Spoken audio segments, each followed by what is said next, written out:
I'm Carl Nasman in Washington, and this is BBC World News America. On his first domestic trip as president, Donald Trump visits two states hit hard by disasters and says he might abolish the federal disaster relief agency. Thousands of anti-abortion demonstrators march in Washington a day after President Trump pardoned 23 abortion activists.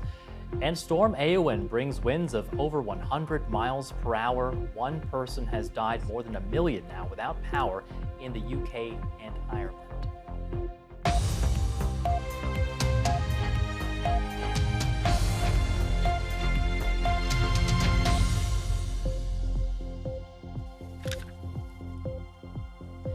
Welcome to World News America. I'm Carl Nasman. On the fourth full day of his presidency, Donald Trump has visited hurricane-affected areas of North Carolina and is flying to wildfire-ravaged Los Angeles. The fires there have now killed 28 people and damaged at least 12,000 homes and businesses.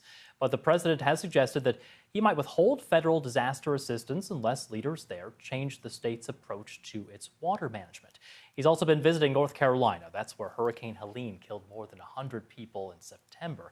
During that visit, he again threatened to dismantle the U.S. Federal Emergency Agency, or FEMA, saying it had turned out to be a disaster. I'll also be signing an executive order to begin the process of fundamentally reforming and overhauling FEMA, or maybe getting rid of FEMA. I think, frankly, FEMA is not good. I think when you have a problem like this, I think you want to go and whether it's a Democrat or Republican governor, you want to use your state to fix it and not waste time. Well, join me now is our North America correspondent, Gary O'Donoghue. He is in California there for us. Gary, let's just start with what we're expecting from the president once he does land there in Los Angeles. Well, we know he's going to be greeted by the governor, Gavin Newsom, and they are not the best of friends. They have called one another names. They have clashed at various points over the way the fires have been handled. The president blames him and other Democrats for not putting out the fires sooner, and specifically blames them for, he says, not diverting water from the north of the state down to metropolitan areas like LA and Southern California here. Now, they say there was plenty of water, there was not a problem with that, and there are, of course, competing concerns over water in this state, over farming, over environmentalism, over urban development. So he will get a tour of the Palisades area, just a little bit southeast of where I am here in Malibu. He's going to have a round table with some legislators, including some Democrats, but Gavin Newsom, the governor, is not included in that. So once he's done that, he will head off to Las Vegas, which is the next stop of his tour. And Gary, we heard there while the president was in North Carolina earlier on this trip, Donald Trump discussing potentially attaching conditions on financial aid to California when it comes to the rebuilding effort there. What's been the reaction to that where you are? You know, the first day of his presidency, he signed an order saying, "Putting people before fish." That was the title of it. And he's obsessed with this fish called the Delta smelt, which is a small fish up in Northern California, which is dependent on fresh water.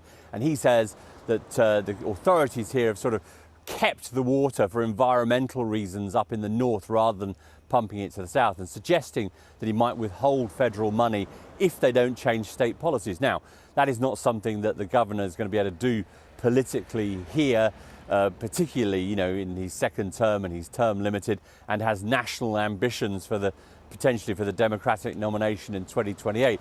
So at the same time as all that, Carl, the governor is also asking for some money to be put aside by the state prosecutors here to go after the Trump administration over other policies too. So these two men are not going to see eye to eye. And in the meantime, you've got tens of thousands of Angelenos and others in this area who've lost their homes, lost everything, wondering where the money is going to come from eventually so that they can rebuild. Yeah, and you talk about money and the way these states do rebuild. We also have heard the president being very critical today of FEMA, the Federal Disaster Agency, even suggested he would either reform it or get rid of it altogether. What more can you tell us about the president's thinking there? Yeah, he's taken aim at FEMA in the past as well. It's something that he believes should be handled by the states. He believes the money should be transferred straight to the states. I mean, that would require some significant legislation, I think, to dismantle that whole process. And FEMA does have quite a lot of experience in these various disasters around the country. I spoke to one official off the record here who was saying, look, you know, we can't blame people like FEMA or the LAPD or LAFD for these fires. These natural disasters happen. No one's blaming Floridians for hurricanes, they said. So the politics getting in the way of what is an enormous human story and an enormous human cost and property cost is going to be very concerning to people in California and potentially elsewhere.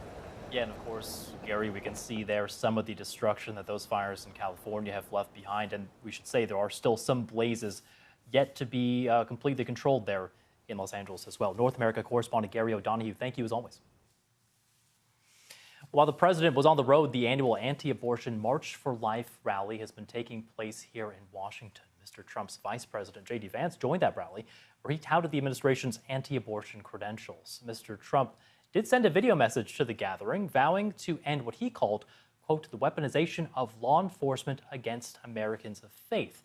Mr. Trump also said that he would instead order his Justice Department to investigate what he's calling radical left attacks on anti-abortion churches and what are known as crisis pregnancy centers. That follows his pardon Thursday of 23 people convicted of various crimes related to protests outside of clinics that do provide abortions. In his first term, Mr. Trump swung the control of the Supreme Court, leading to the 2022 reversal of Roe v. Wade, which enabled states to ban abortion nearly outright. But he's not yet implemented any new measures on abortion since taking office again on Monday. Our correspondent Caroline Hawley attended that march. Well, it's been such a contentious issue, hasn't it, for decades, and the Supreme Court, of course, has played such a key role in it. Now, there were tens of thousands of people who came to the rally. It happens every year, but it's been given extra significance for the people here because of President Trump being back in the White House. Feelings are very, very strong. People have come from across the country, many from church groups, from faith schools, people with banners saying things like "Babies' Lives Matter," stickers saying "Made in the Womb." And among the crowds earlier, I met a man who was one of the 23 people who were pardoned, the anti-abortion protesters who were pardoned yesterday by President Trump. He's called Coleman Boyd, 53 years old, and he told me that he was recently released from house arrest. He had been sentenced after preaching outside a health clinic. Two of his children had been trying to block access to it. Everyone we've spoken to wants to see a nationwide ban and now looking to Donald Trump. Now, he wants to be seen to be on their side because most of them are from the evangelical right who supported him and who funded him and who want that ban across the country. But it doesn't seem to be a priority issue for him or to be on his agenda right now. The main things for him are immigration and the economy, and the opinion polls show that about 2/3 of the population don't want a nationwide ban. So he has made clear that he wants to leave it up to individual states to decide. So many of the people who are here today may be disappointed. Well, Hamas has named 4 female hostages due to be released on Saturday as part of the Israel-Gaza ceasefire deal. Nama Levy, Larry Albach, Daniela Gilboa, and Karina Ariev are all soldiers who were seized from their army base in southern Israel during the October 7th attacks. In return, Israel is expected to release about 180 Palestinian detainees. It's the second such exchange under the ceasefire deal, which came into effect last Sunday. Hamas is also expected to provide information about the remaining 26 Israeli hostages due to be released over the following 5 weeks. Our correspondent Nick Beek is in Jerusalem, and he gave us the latest details. The 4 hostages set to be released were all serving with the Israeli military in Nahal Oz. Now, that is a place just over the fence from Gaza, and it was overrun by Hamas fighters on October the 7th. Some videos were taken by those fighters as they seized hostages, and took them to Gaza. The 4 women being released on Saturday were part of this unit, and they'd warned, because they were spotters, that there had been suspicious signs that there was possibly some sort of assault coming, and it does seem that those warnings were not acted upon. The 4 women's families, it's thought that they have obviously welcomed the news, but they now have this anxious wait to see whether or not their loved ones will actually be released. The choreography will be that a few hours after the release, there will be a number of Palestinian prisoners who've been held in Israeli jails who will themselves be freed. The figure we're looking at is between about 180 and 200. This is all, of course, part of the ceasefire deal that's been in operation since last Sunday. We know it's a very fragile truce, but for now it seems to be holding. But I think this is going to be a pivotal weekend, because also this weekend Hamas are set to give details of 26 other hostages who are due to be released in this, the first phase of this ceasefire deal. Hamas will say whether those people are living or in fact dead. For more, let's speak now to Michael Oren, former Israeli ambassador to the U.S., and we're expecting this latest exchange of Israeli hostages, Palestinian prisoners. What does this mean to you? Does this show that this ceasefire between Israel and Hamas is on track? It's on track, at least for the first phase. There's 2 phases after this, Carl, which are going to be much, much more complicated. The second phases will call for almost complete Israeli withdrawal from the Gaza Strip, the release of hundreds of Palestinian terrorists from Israeli jails, many of whom have killed Israelis. And I personally know 2 families whose loved ones were killed by this terrorist. Those terrorists are slated to be released, and those families are devastated. And Hamas will declare victory. So it's extremely, extremely difficult for an Israeli society, which has been battling Hamas after the assaults of October 7th for a year and a half now. Very, very difficult, but yes, on track. And we're delighted that the 4 hostages will be coming home. One of the families I know personally, a wonderful family, descendants of Holocaust survivors, peace activists. And so it's very meaningful, but that joy is going to be always tempered by fears and for certain segments of the population, resentment. Yeah, well, those are certainly the scenes that everybody there is hoping to see more of in the coming weeks. We heard, though, the president speaking in the Oval Office during one of these kind of impromptu media sessions didn't really have a very strong answer when he was asked about the ceasefire deal and those coming steps that you were mentioning. How confident are you that this Trump administration will forcefully ensure that the ceasefire does remain in effect into the later stages? Well, I think it will. I think it will try. But again, not everything's in the hands of the Trump administration. There's Hamas. Hamas has violated every ceasefire ever reached between the organization and the state of Israel. There was a ceasefire in effect on October 7th, 2023, and a ceasefire in effect during the first hostage release a month later, and Hamas violated it. So there's a limit to even what the Trump administration can do. And even in Israeli society, there's going to be tremendous pushback on the Israeli government, including a governmental crisis. Now, part of the Israeli government broke with the coalition over this deal, which left the coalition with a razor-thin majority in Knesset. There are 120 members of Knesset. You need 61 members to have a government. This government is at 62. Other factions may lead the government in the second stage, which will then bring the government down and lead to elections. And that then creates a situation of where really nobody knows the outcome. There is another ceasefire that is in effect. That's, of course, between Israel and Lebanon. We're hearing reports now that the Prime Minister, Benjamin Netanyahu, has said that not all of the IDF troops will actually withdraw from that area of Lebanon by the 60-day deadline. That would be Sunday. How concerning is that to you? And would that mean potentially that this other ceasefire is in danger of collapsing?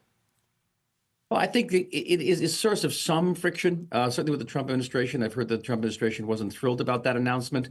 But at the end of the day, Israel's decision to remain another 30 days in southern Lebanon serves the interests both of the United States and Lebanon itself. The Israeli government, the Israeli army is in southern Lebanon not to conquer southern Lebanon, but to rid the area of Hezbollah, which is a common interest. As long as Hezbollah was deployed along Israel's northern border, you're going to have a warlike situation.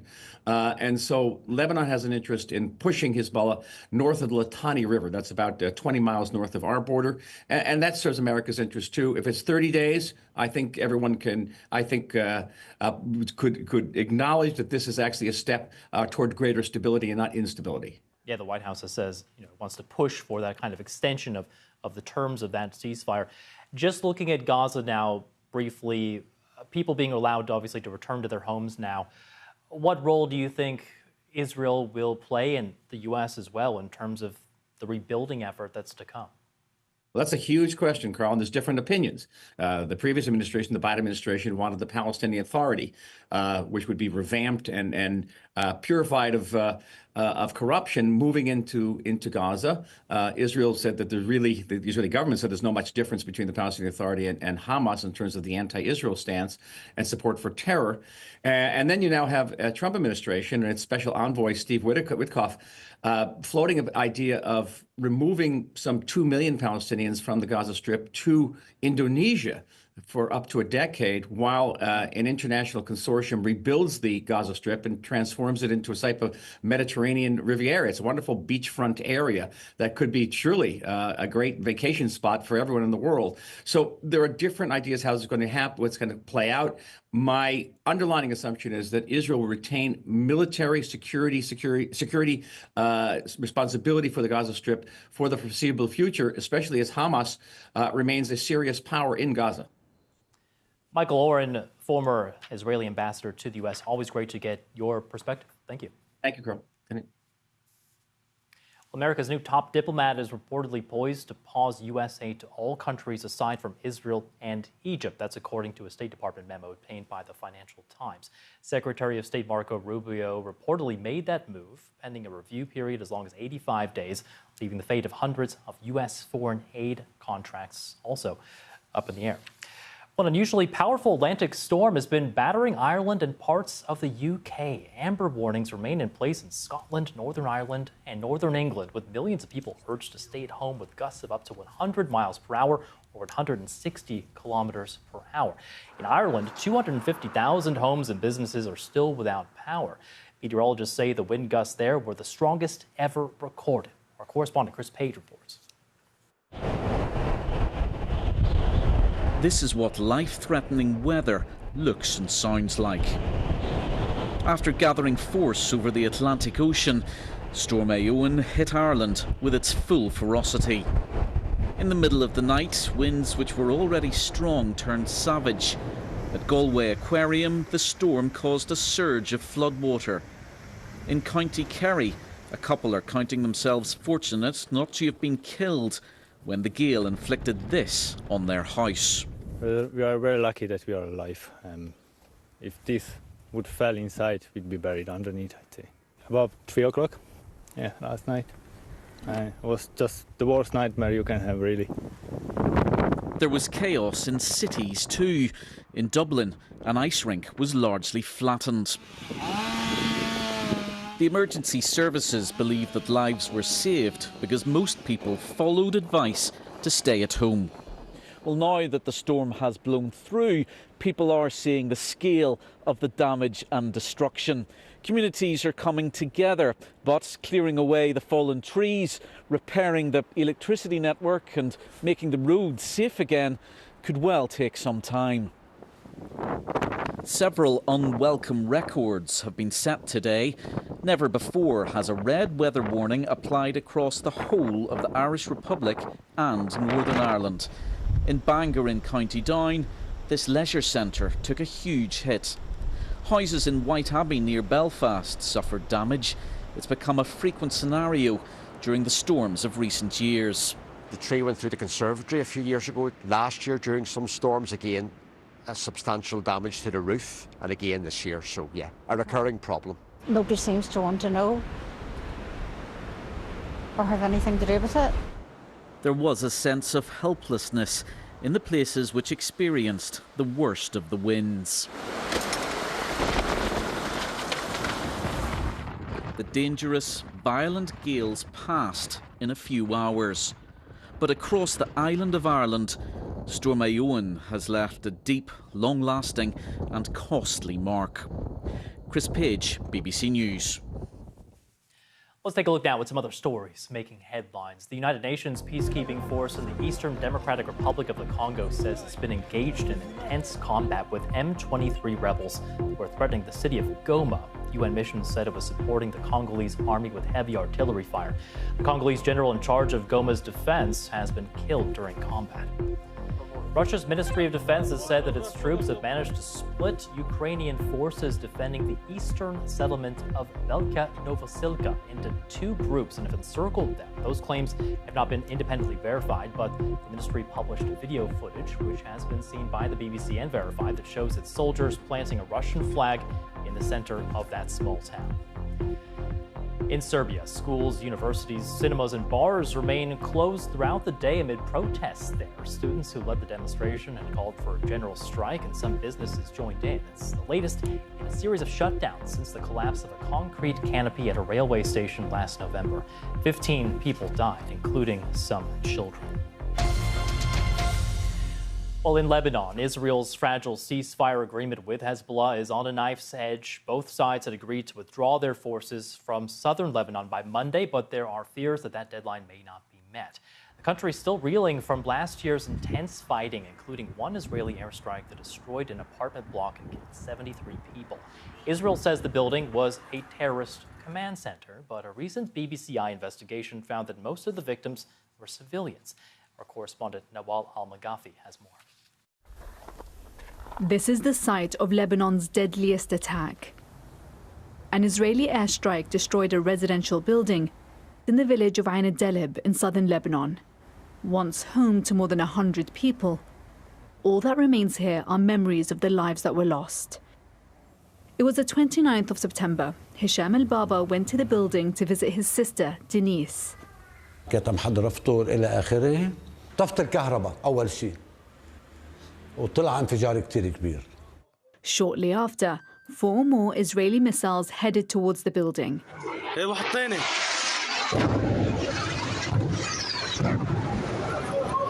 causing the entire apartment block to collapse.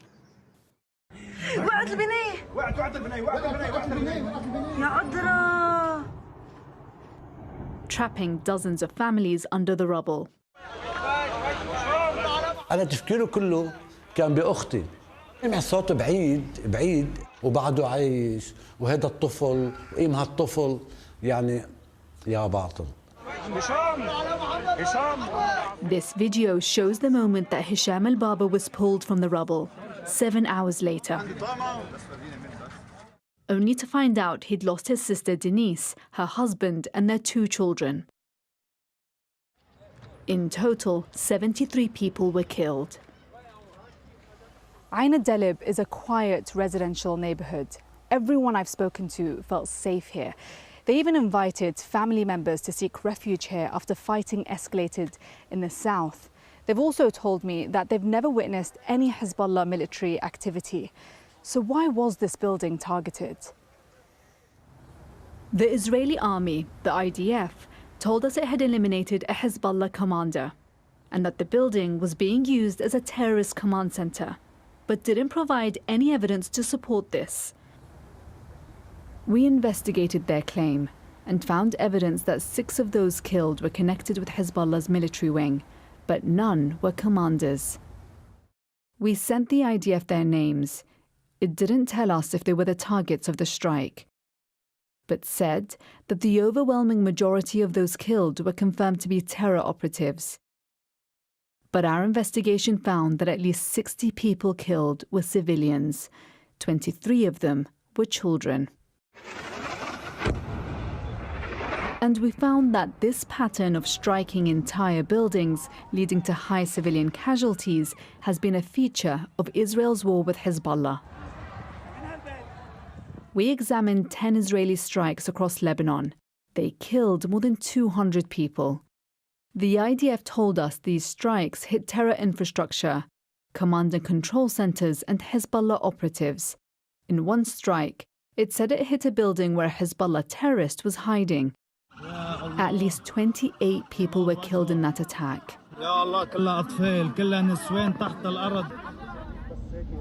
But the attack in Ain al-Delib remains the most deadly. For now, a fragile ceasefire has held. But no one knows how long this relative peace will last. Nawal al-Makhafi, BBC News, Southern Lebanon. Well, large parts of the southern United States have been experiencing some unusually cold weather, which has come as a surprise to everybody, including these animals. At a zoo in the Texan city of Houston, some of these creatures have never seen snow before. You can kind of tell there. An elephant called Teddy, in fact, seemed quite excited by that weather. The cold snap is expected to last through until this weekend. All right, before we go, it was pandemonium here in Washington today. Two new giant pandas making their debut at the National Zoo. See them there, the 3-year-old bears, Qingbao and Bao Li, arrived in the U.S. from China last October. But since then, they've really been in quarantine until today. This is the first chance that people get to see them in person. They're the first pandas to come to Washington, D.C. from China in 24 years. In fact, they now have their own very live webcam there. You can see these are actual shots inside that panda enclosure there in the United States. I'm Carl Nasman. Thank you for watching World News America.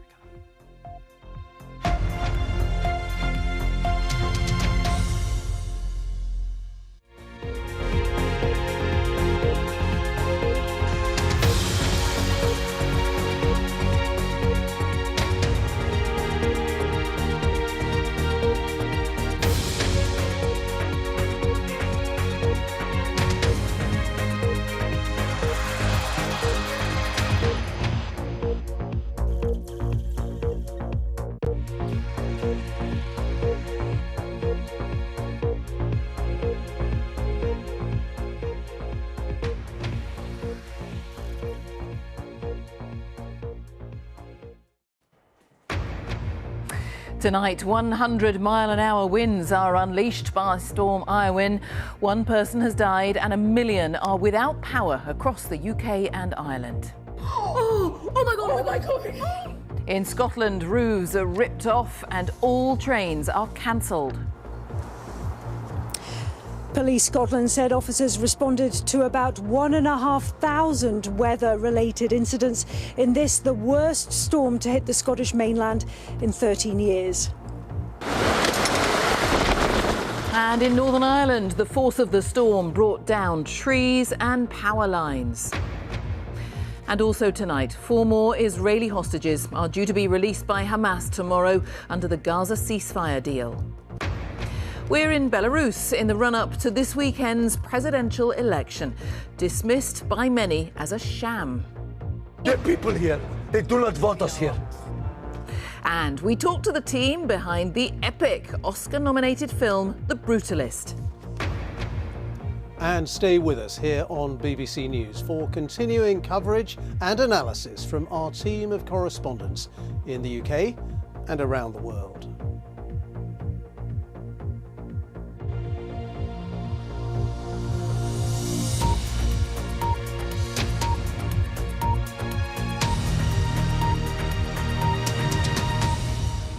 Hello, good evening. Storm Irwin has battered the UK and Ireland with winds of more than 110 miles an hour. More than 1 million people are without power tonight. One man died in Ireland after a tree fell on his car. Schools and offices have been closed and there's been severe disruption to transport. 1 in 5 flights from airports were cancelled. ScotRail has said there will be no trains at all in Scotland until at least midday tomorrow. Earlier today, the storm saw 2 rare red weather warnings, meaning there's a danger to life for Northern Ireland and Scotland.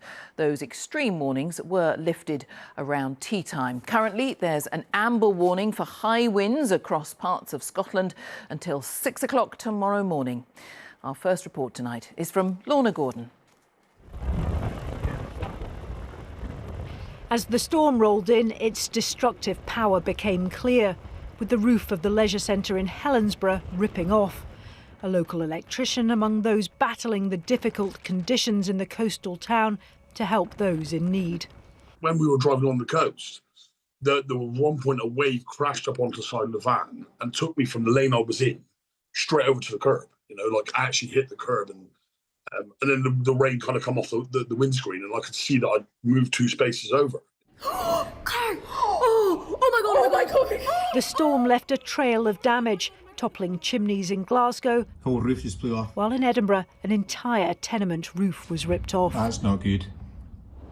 These winds are ferocious. We're in the lee of a building so slightly protected, but take a few steps out to a more exposed area just for a few moments and it becomes hard to stand.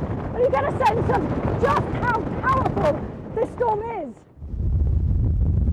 For this flight landing in Edinburgh, a shaky touchdown after a first attempt was thwarted by winds. On the ground too, there was severe disruption.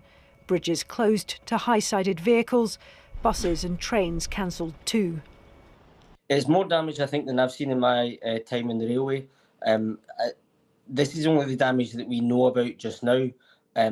Once the red warning has passed, then Network Rail staff will start to go out and check the routes, whether that's on foot, whether that's using special trains to check, or using their helicopter to inspect the routes from the air. That's going. On the A1, this lorry, buffeted by strong winds, narrowly avoided a head-on collision. The driver of this car was rescued after being trapped by falling trees, while for another motorist, a lucky escape. The emergency services, doctors, among the few who had to venture out. You know, I've been driving about visiting patients, and this is it's just carnage. There's fences down all over the place and debris everywhere, and you know, it's a real proper storm. This was the worst storm to hit the Scottish mainland in more than a decade. Buildings destroyed, debris crushing cars. Its winds were exceptional and vicious. Its impact and its cost could take days to become clear. Well, the winds of this storm gusted to more than 100 miles an hour. Conditions have eased considerably, but the amber warning for wind is still in place till tomorrow morning. So caution is still being urged, and there are still problems on the transport network. Those ScotRail trains will not be running until at least noon tomorrow at the very earliest, and it's at least 100,000 homes that tonight remain without power. And with snow and rain forecast over the weekend, there will be concerns for those who are left without hot water and heating. And engineers will be working round the clock to restore the power to them. Lorna, thanks very much, Lorna Gordon. Well, the storm made landfall on Ireland's Atlantic coast overnight, causing damage to buildings and leaving people there without power and water. A man died after a tree fell on his car in County Donegal. Here's our Ireland correspondent, Chris Page. This is what life-threatening weather looks and sounds like. After gathering force over the Atlantic Ocean, Storm Éowyn hit Ireland with its full ferocity. In the middle of the night, winds which were already strong turned savage. At Galway Aquarium, the storm caused a surge of floodwater. In County Kerry, a couple are counting themselves fortunate not to have been killed when the gale inflicted this on their house. We are very lucky that we are alive. If this would fall inside, we'd be buried underneath, I'd say. About 3 o'clock. Yeah, last night. It was just the worst nightmare you can have, really. There was chaos in cities too. In Dublin, an ice rink was largely flattened. The emergency services believe that lives were saved because most people followed advice to stay at home. Well, now that the storm has blown through, people are seeing the scale of the damage and destruction. Communities are coming together, but clearing away the fallen trees, repairing the electricity network and making the roads safe again could well take some time. Several unwelcome records have been set today. Never before has a red weather warning applied across the whole of the Irish Republic and Northern Ireland. In Bangor in County Down, this leisure centre took a huge hit. Houses in Whiteabbey near Belfast suffered damage. It's become a frequent scenario during the storms of recent years. The tree went through the conservatory a few years ago. Last year, during some storms again, substantial damage to the roof, and again this year. So yeah, a recurring problem. Nobody seems to want to know or have anything to do with it. There was a sense of helplessness in the places which experienced the worst of the winds. The dangerous, violent gales passed in a few hours. But across the island of Ireland, Storm Éowyn has left a deep, long-lasting and costly mark. Chris Page, BBC News. Well, today's exceptional winds are being driven by a phenomenon known as a sting jet. Our weather presenter Chris Fawkes is here to explain about that. Chris. Well, Jane, Storm Éowyn really has been an exceptionally powerful storm. Widespread disruption from this to power and transport networks, as we've been seeing. It's been the fifth named storm of the season.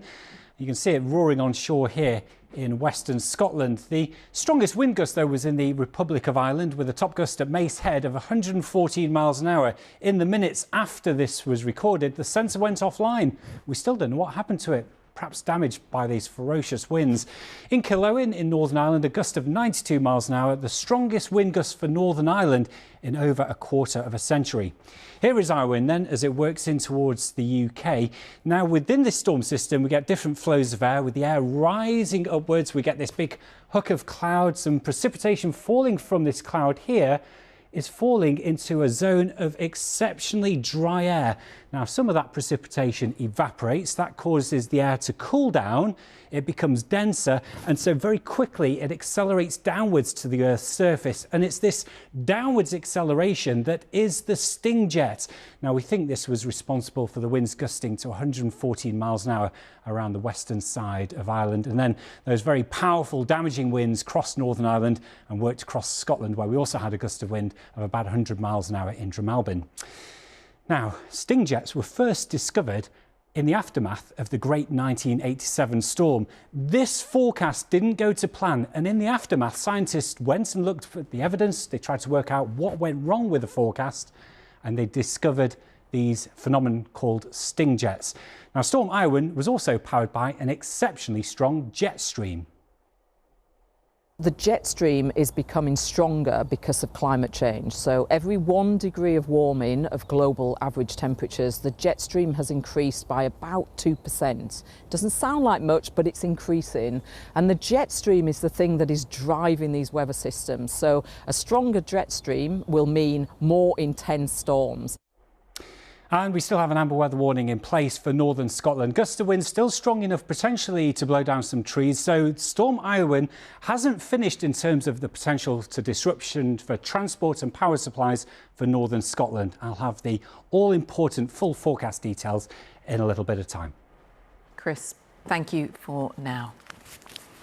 And now to the rest of the day's news. Hamas has named the 4 Israeli hostages, all of them female soldiers, who'll be released tomorrow in exchange for 180 Palestinian prisoners held in Israel. It's the second such exchange under the Gaza ceasefire deal, which came into force last Sunday. John Donnison sent us this report. It contains scenes of hostages being taken that you may find upsetting.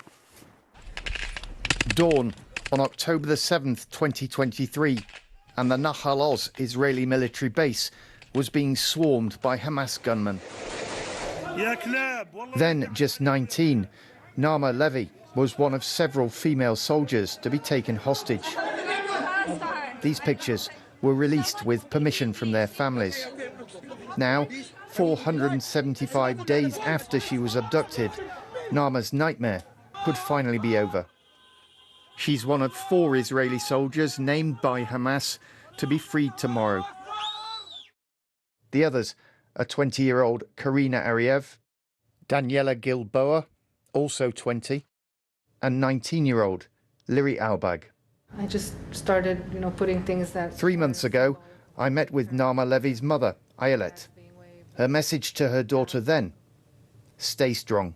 You just need to survive. Just take it day by day, hour by hour. I'm doing the same. I'm thinking of you all the time. And you will get through this. You will come back to our hug and to our love and to heal. And you will have so many, many years and moments of happiness in your life, and you will be an inspiration to others. So you just have to hang in there, and mommy's waiting for you. Our sisters' voices are screaming out to you, reads the sign. As this afternoon in Jerusalem, other hostage families and their supporters continued their vigil, finally with some hope. So for the families here in Israel, it's another anxious night of waiting, another night of uncertainty. And on the Palestinian side, there are families waiting too.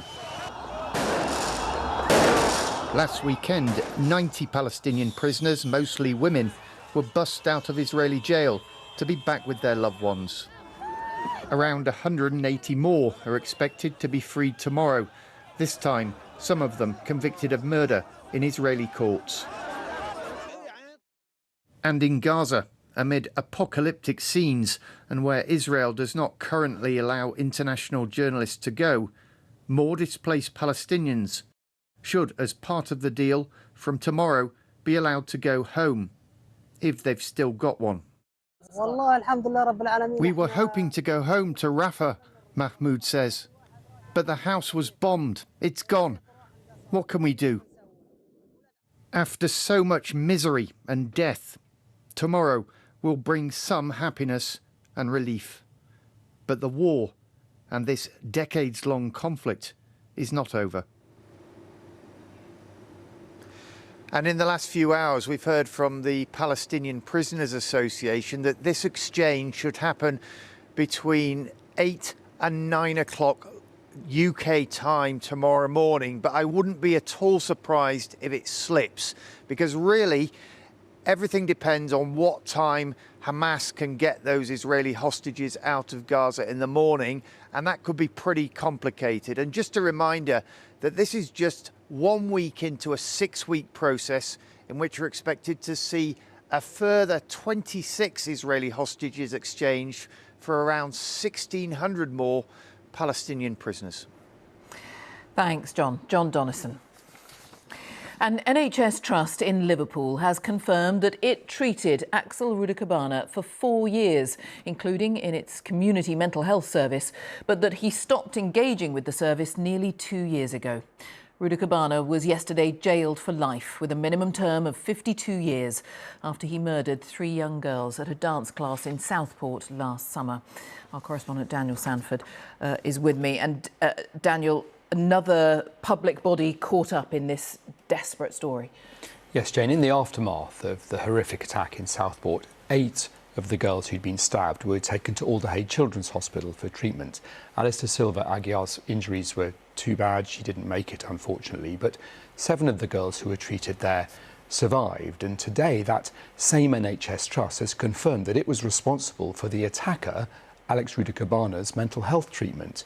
He'd been in their care from 2019 till 2023, until the trust says he stopped engaging with their services.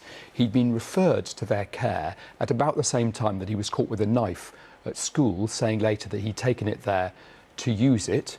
2.5 years later, he was also found with a knife on a bus by police. And of course, as many people know, he was referred 3 times to the counter-extremism programme Prevent, but they didn't take him on because he didn't have a specific radical ideology. The trust today said to me that it was 17 months before the attack that he'd stopped engaging with their treatment, and by then Prevent had also decided for the third time that they wouldn't take him on. So he was left to his own devices to plan for the attack. And today, the parents of child C, a 9-year-old who survived the attack, said there remain more questions that need answering for our daughter and everyone else who was there that day. It's the least that they deserve. And the government has promised to engage with the families as they prepare for the forthcoming public inquiry. Daniel, thank you for now. Daniel Sanford. A woman whose 4 sons died in a fire at their home in southwest London while she was out shopping has been jailed for 10 years. Davika Rose left her 2 sets of twins home alone in December 2021. Helena Wilkinson reports. 4 young brothers described by family today as brilliant and beautiful. 3-year-olds Logan and Leighton and Bryson and Kyson, who were 4. They died together in a fire at their home after being left alone by their mother. Today, Devika Rose was sentenced to 10 years in prison for manslaughter. There are no other words to describe this case as anything other than a deeply tragic one. The lives of 4 young children gone in just a few moments through an intense fire. Devika Rose left her sons at home to go shopping at Sainsbury's, but within 20 minutes an intense fire ripped through the house. It was started by either a discarded cigarette or a tea light. Firefighters found the 4 boys under a bed unconscious, but they couldn't be revived. Bryson, Kyson, Leighton and Logan were beautiful, loving children who did not deserve this. The impact they made on us in their short lives cannot be measured and will never be forgotten. The sentencing hearing heard that the boy's mother, Devika Rose, had complex psychiatric needs and that during COVID she went to her GP to say that she couldn't cope. Social services had also been involved. The boy's father said he would never recover from losing his beautiful, funny, happy sons, whose lives had only just begun.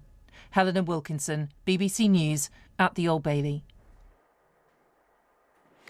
Alexander Lukashenko, the hardline leader of Belarus and ally of Vladimir Putin, is on track to extend his 30-year rule this weekend in an election dismissed as a sham by his critics. The claim that he'd won the last presidential election 4 years ago sparked mass protests, which were crushed in a brutal police crackdown. So what is the mood before this election? Our Russia editor, Steve Rosenberg, went to the capital, Minsk, to find out. Drive around Minsk, and what you won't feel is election fever. There's little campaigning, no big billboards with the candidates, and no doubt who'll be declared the winner. Alexander Lukashenko has ruled Belarus with an iron fist for more than 3 decades. Once dubbed Europe's last dictator, he's running for a 7th term. Not that he sounds very excited about it. I haven't been following the campaign, he tells factory workers. I've got no time. There was a time when it seemed his time was up. In 2020, Belarusians accused Alexander Lukashenko of stealing their votes at the last election. In a brutal crackdown, thousands of government critics were arrested. Defiant, and with Russia's support, Mr. Lukashenko held on. In the 31 years that Alexander Lukashenko has ruled Belarus, America has been through 5 different presidents. Britain, 9 prime ministers. But his critics point out that he's only managed to keep power by dispensing with democracy. Today, Alexander Lukashenko's most vocal critics, his staunchest opponents, are either in exile or in prison, and therefore not on the ballot. But he is. The Communist Party leader is one of 4 other candidates who've been allowed to run. I think I know why. At this campaign event, we hear him declare there's no better choice than his opponent, Alexander Lukashenko. Because he's a man of the people, a man of the soil, who has done everything to make sure that here we don't have the kind of chaos they have now in Ukraine. That message strikes a chord with some in Belarus. In the town of Oktyabrskaya, there is concern a change of leader may spark instability. I want a stable salary, stability in the country, Sergei says. Other candidates might not keep their promises, and I don't want to lose what I've got. Fear of the unknown and fear of the government. In Belarus, both work in Alexander Lukashenko's favour. Steve Rosenberg, BBC News, Minsk.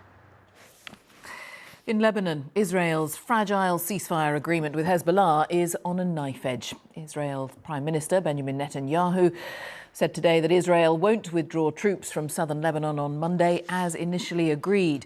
The country is still reeling from last year's intense fighting, including one Israeli airstrike that destroyed an apartment block, killing 73 people.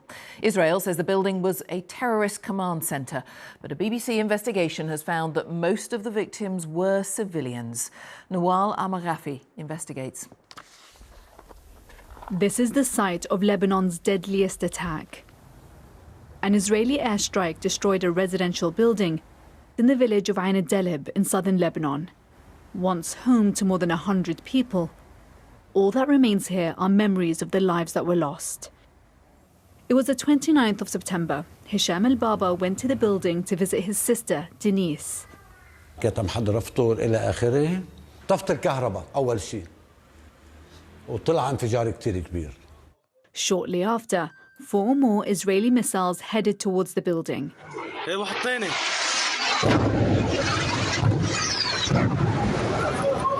Causing the entire apartment block to collapse.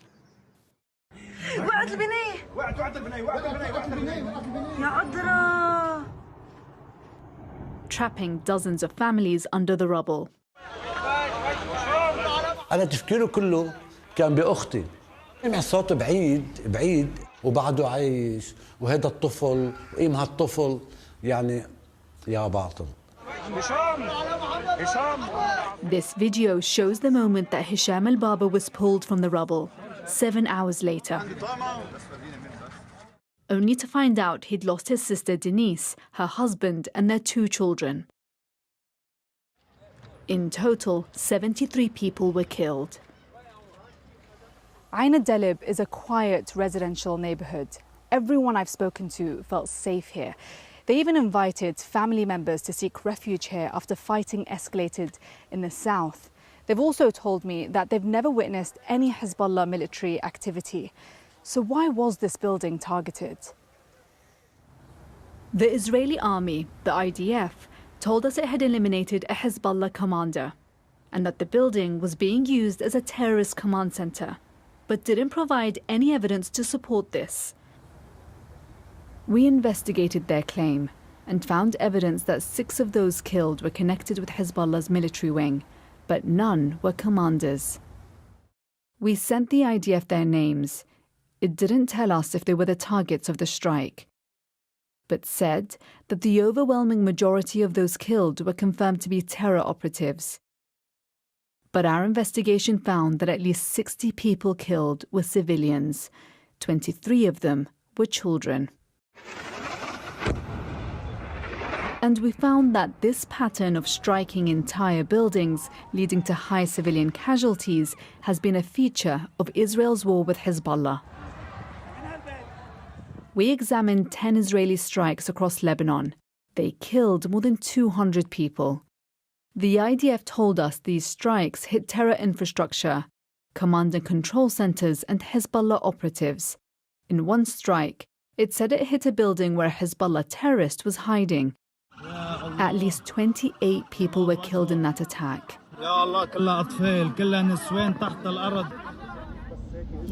But the attack in Ain al-Delib remains the most deadly. For now, a fragile ceasefire has held, but no one knows how long this relative peace will last. Nawal al-Makhafi, BBC News, Southern Lebanon.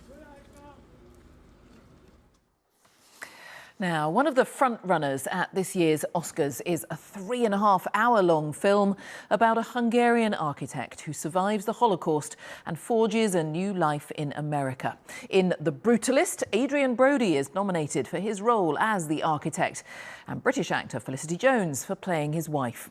Our entertainment correspondent Lizo Mazimba has been speaking to them and the film's director. They do not want us here. Who do you mean? The people here. They do not want us here. Post-war America and Hungarian immigrant Laszlo is trying to rebuild his life through his work as an architect.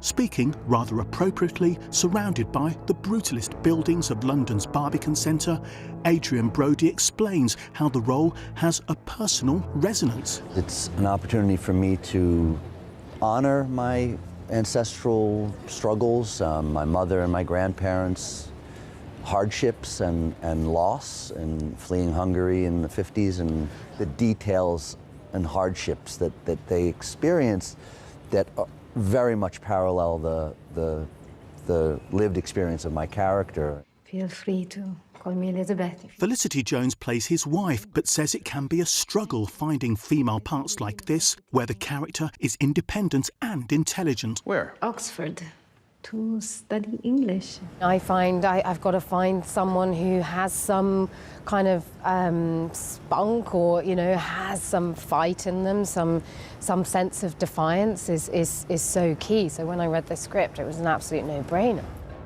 The film's relationships are personal and intimate. The movie itself is epic, not least its 3.5-hour running time. Are audiences potentially going to be put off by something of this immense length? For me, I think that the length of a movie is similar to the length of a book, a double album, painting with a big canvas. And at the end of the day, especially because the film has an intermission, it's only 100 minutes on each side, so it's not so bad. The film has gathered 10 Oscar nominations, with its main cast and its director all being recognised. In just over a month's time, they'll find out if this epic story can achieve epic success at the Academy Awards. Lizo Mazimba, BBC News. And let's just talk about one other type of success before we go to the weather. Spoiler alert, very much coming up. If you weren't actually watching tonight's final of The Traitors, look away now, as they say, because we're about to reveal the winners. It was a dramatic conclusion. 2 faithfuls defeated the traitors. Project manager Jake Brown and former soldier Leanne Quigley won tonight. And they split the prize money, which is more than £94,000. That takes us to the weather, as promised. Chris Fawkes is back with us. Hi, Chris. Yes, Jane, no spoiler required for the weather. It's all been about Storm Iowyn today, hasn't it? Bringing widespread disruption to power supplies and transport across northern areas of the UK in particular. Where's Iowyn at the moment? Well, it's just spinning around close to Shetland, but actually in the centre of the low pressure, the winds aren't that strong. The strongest winds are to the south of the low centre, and that continues to bring some very strong gusts of wind to Orkney and these northern areas of mainland Scotland, where the winds will continue to be strong enough, 80 to 90 mile an hour gusts potentially, to bring down a few trees. So Storm Iowyn hasn't finished with us yet in terms of the potential for disruption. Those winds will stay disruptive overnight for northern Scotland.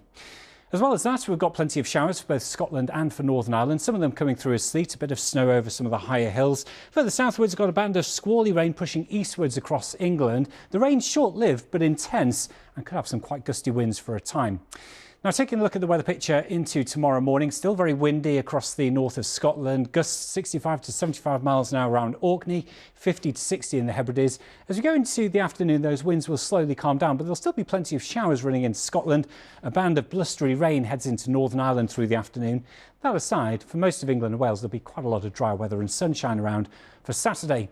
But Sunday, another day and another named storm. This one has been named by the Spanish forecasters as Storm Herminia, and it's going to be bringing heavy rain and strong winds into the UK. Now, the strongest wind gusts go into the Irish Sea, gusts of 60 to 70 miles an hour, strong enough to bring down 1 or 2 trees.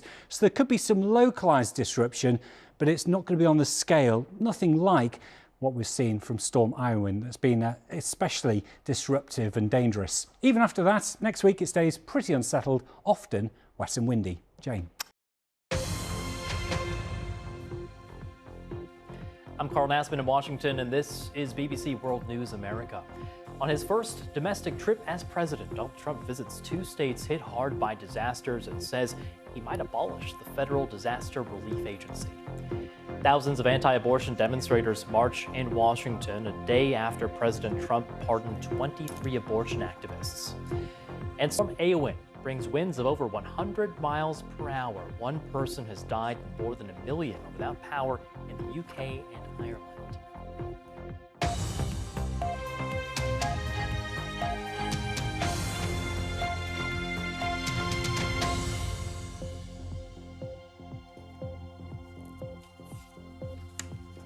Well, Welcome to World News America. On the fourth full day of his presidency, Donald Trump has visited hurricane-affected areas of North Carolina. He's now expected to be landing shortly in fire-ravaged Los Angeles. Fires there have killed 28 people and damaged at least 12,000 homes and businesses. But the president has suggested that he might withhold federal disaster assistance unless leaders there change the state's approach to its water management. Earlier on Friday, he visited North Carolina. That's where Hurricane Helene killed more than 100 people in September. Speaking in Nashville, President Trump again threatened to dismantle the U.S. Federal Emergency Agency, known as FEMA, saying it had turned out to be a disaster. I'll also be signing an executive order to begin the process of fundamentally reforming and overhauling FEMA, or maybe getting rid of FEMA. I think, frankly, FEMA is not good. I think when you have a problem like this, I think you want to go and whether it's a Democrat or Republican governor, you want to use your state to fix it and not waste time. Let's bring in Republican Congressman from North Carolina, Chuck Edwards. Great to have you here on the BBC. I know that you were actually on Air Force One with the president. What did he say to you up there above your states? And what does it mean that the president chose Asheville as his first stop since inauguration? Oh, we had a very frank and open conversation. We both agree that FEMA needs an overhaul. It has failed the people here in Western North Carolina. And I'm particularly proud that President Trump, after visiting this district, Western North Carolina, in the early days of October, made the promise that Western North Carolina would not be forgotten. And today he lived up to that promise by taking Air Force One during this term on its very first trip, right here in the epicenter of my district that has been ravaged by Hurricane Helene. Yeah, I was there in the aftermath of that storm, and the devastation was just unimaginable. You mentioned that you agree with the president that FEMA needs an overhaul. What specifically would you like to see change? I think that the president has a really good idea in that we need to strip down the number of employees. There are 20,000 employees at FEMA, and yet the people here in Western North Carolina are struggling to get the administrative work done that's necessary to get their homes rebuilt and replaced. I believe that the president is very much on target in believing that money should be distributed to the states and that the states should be responsible at that point to address the disasters. But because after all, the people that put them in office are far, far closer to those folks than a bunch of Washington bureaucrats. Do you think the states have that capability? We saw, for example, with the wildfires taking place in California, this was an effort that took not only California's agencies, we saw Canada getting involved, we saw Mexico get involved, we saw several Western states moving resources there. Aren't sometimes some of these disasters just too big for a state itself to take on? I believe that if a state is accustomed to having to look out and plan for its disasters, it would have far more motivation to put the systems and processes in place. And yes, I believe that there should be maybe a few folks that in Washington, D.C. that are responsible for administering the taxpayers' funds to help ensure that the states have the resources that they need, particularly those states that are not often affected by natural disasters. When you were having the conversation with the president, did you get the sense of how much he might be able to do to help recovery efforts? And did you bring up some of the misinformation that he kind of amplified in the wake of that storm? We know that he was on social media saying things about how much FEMA aid people were eligible for when in fact they were eligible for much more, just to take one example.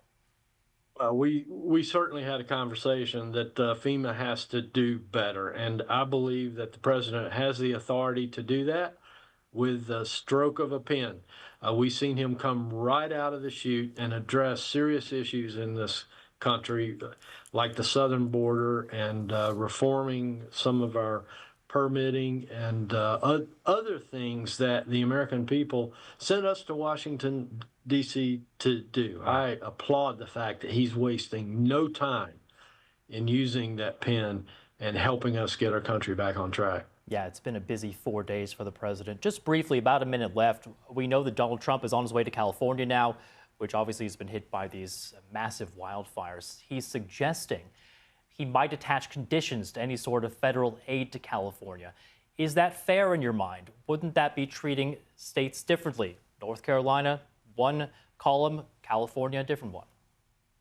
I believe that California can't be put in the same column as North Carolina. I believe that the federal government should insist, as we're dispersing taxpayer funds, that certain requirements are met, that a state take prudent measures to protect itself against fires, for example, that it's got the water resources that it needs to put fires out. I think it's a reasonable request, and there's no better time to have those conversations than when money is being administered to those states that are not doing their part. Republican Congressman Chuck Edwards, who represents the 11th district in the state's western mountains, that's where Hurricane Helene really had the biggest impact. We wish you and your state the best in those recovery efforts, and thank you for your time.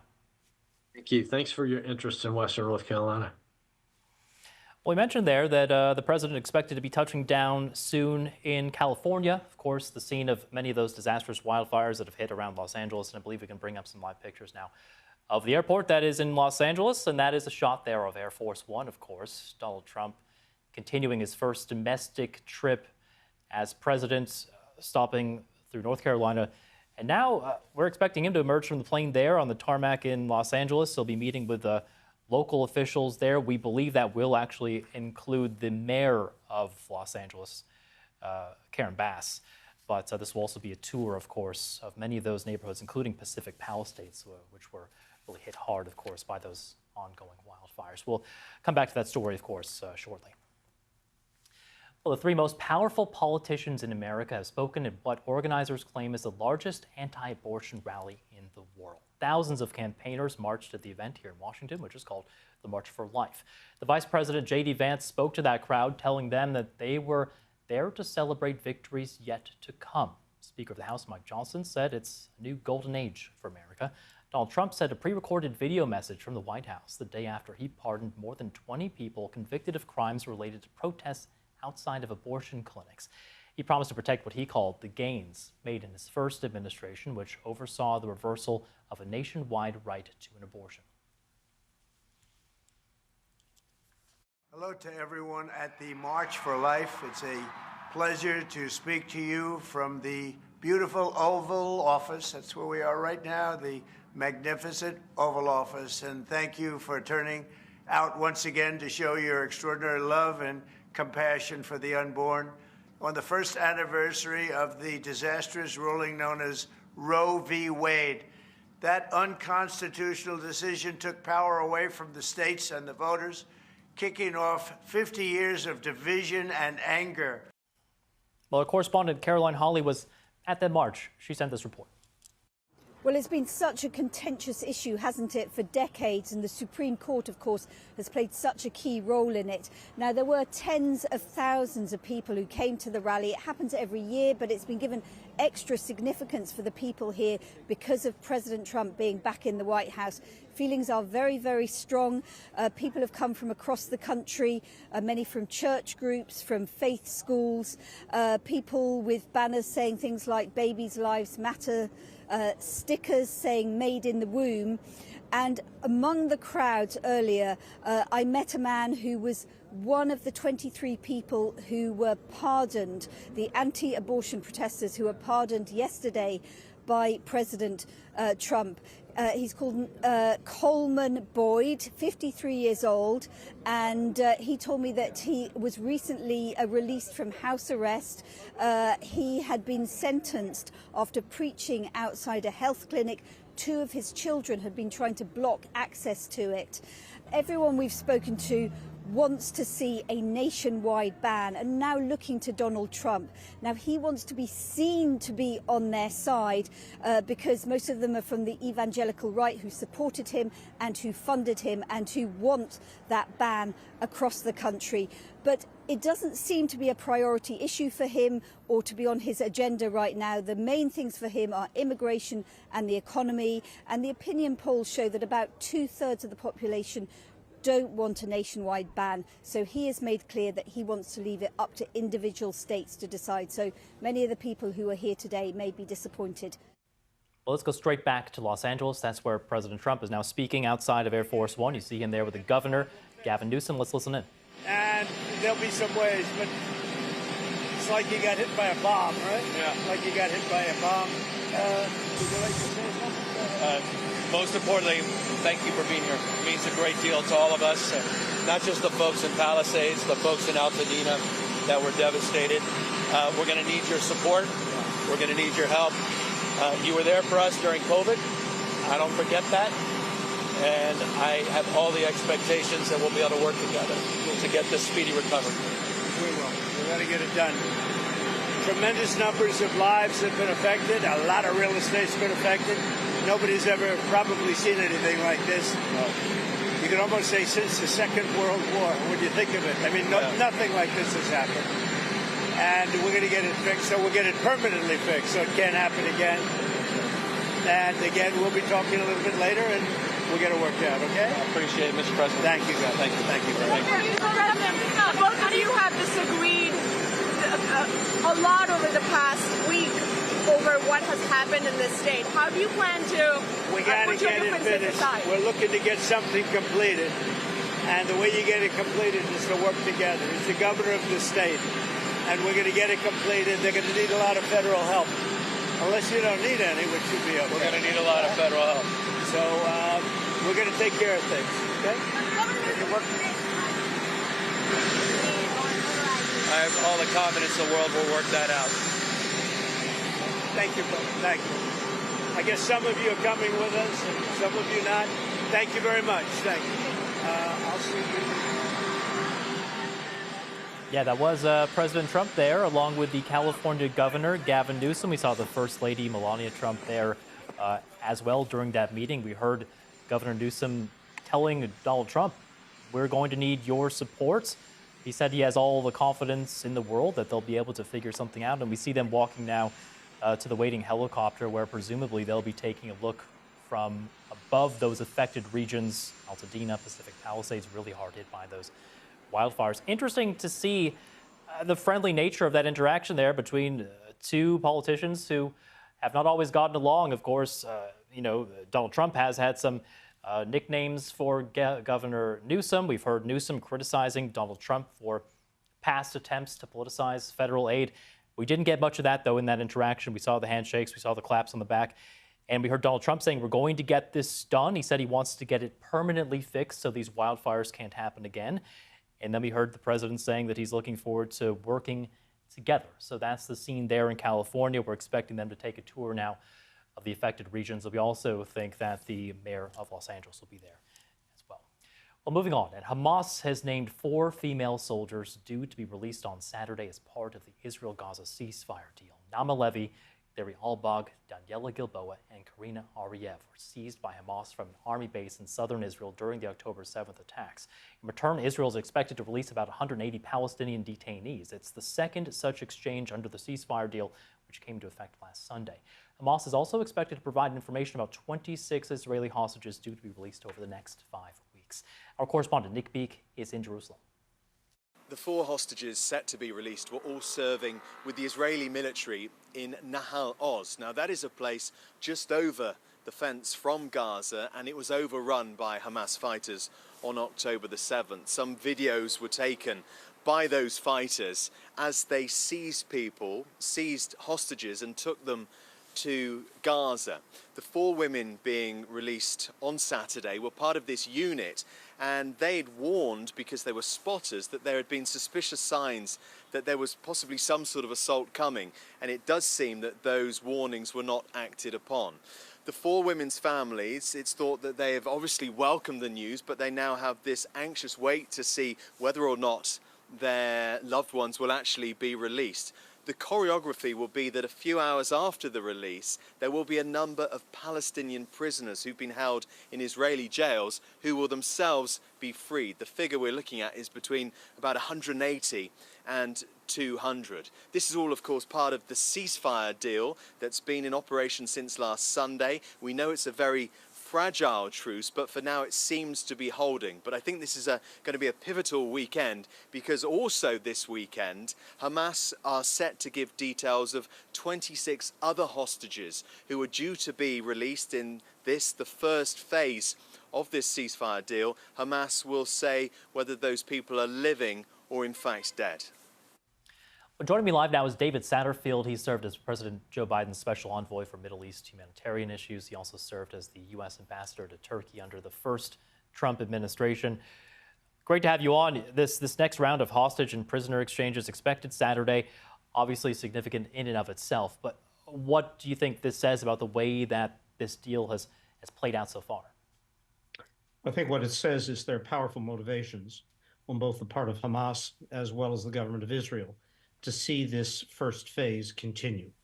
There was a difference on the names of the hostages to be released tomorrow, but that difference was accepted by Israel, and the commitment to continuing with the completion of this initial set of releases over these 6 weeks, I think is very strong. The challenge will come in the negotiations due to begin within another week on the second phase, where more will be required of Hamas and more will be required of Israel.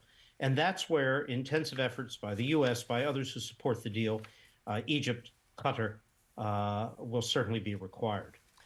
Yeah, and obviously the U.S. will play a role too in those phases yet to come. How dedicated, how committed do you think the Donald Trump administration will be when it comes to those phases, which are likely to be much more difficult than what we're seeing now?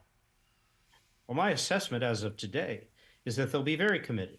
And there are multiple reasons for that. First is the merits of getting the hostages out and sustaining a ceasefire, getting humanitarian assistance at scale in. That's important for Gaza, for the people of Gaza. It's important for Israel to see the hostages returned. But it's also, I believe, important for the administration, because the administration has its eye on a broader regional settlement or stabilization deal that includes Iran, of course, Saudi Arabia, and a normalization with Israel. But for all of this to happen, there needs to be continued calm in Gaza as well as Lebanon. And I think the administration is very committed to seeing that happen. You served as Joe Biden's envoy for Gaza aid, and when you look at the state of Gaza now, the conditions the people there are facing, what do you make of that, and what role do you think the U.S. needs to play in these upcoming months now? Well, the former president rightly described the situation in Gaza as hell. And that's the least that can be said about the situation. It is one of the greatest concentrations of misery and deprivation on earth. What's needed is a sustained flow of humanitarian assistance, commercial goods into Gaza that can be effectively, safely, securely delivered to those in need. Now, we've seen an incredible, extraordinary surge of assistance from dozens of trucks a day moving into Gaza to many hundreds of trucks, topping 600 on some of the days of the past week. But that needs to be sustained. Medical care and equipment, the restoration of safe drinking water, shelter, all of those need to be provided at scale. And for that to happen, the United States is going to have to remain to be in the lead. Well, I have you here, David. I just wanted to get your reaction to some developing news. The new Secretary of State, Marco Rubio, reportedly poised now to pause U.S. aid to all countries aside from Israel and Egypt, working to confirm those reports. But what do you make of that kind of messaging coming out of this administration? As I understand it, this is an instruction to pause assistance with the exception of the foreign military sales and foreign military funding going to Egypt and Israel, so that a review can be undertaken over the course of a period of time ahead. I will leave to others the issue of whether or not such a step can be taken given that Congress has appropriated that assistance.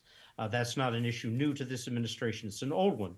But I think it is something that we very much expected to see, that a review will be made bottom up of where assistance is going. David Satterfield, Joe Biden's special envoy for Middle East humanitarian issues. Always great to get your perspective. Thank you. Thank you. Well, an unusually powerful Atlantic storm has been battering Ireland and parts of the UK. Amber warnings remain in place in Scotland, Northern Ireland, and Northern England. Millions of people being urged now to stay at home with gusts of up to 100 miles per hour, 160 kilometers per hour. In Ireland, 250,000 homes and businesses are still without power.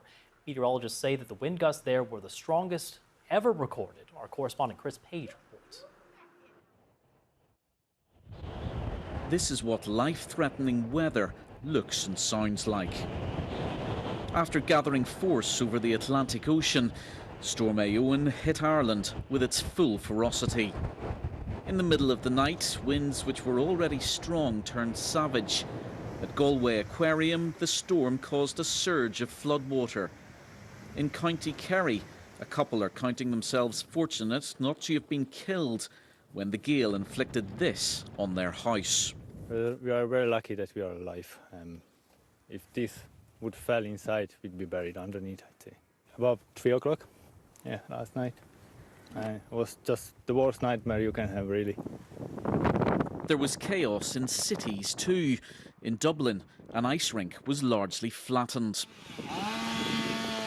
The emergency services believe that lives were saved because most people followed advice to stay at home. Well, now that the storm has blown through, people are seeing the scale of the damage and destruction.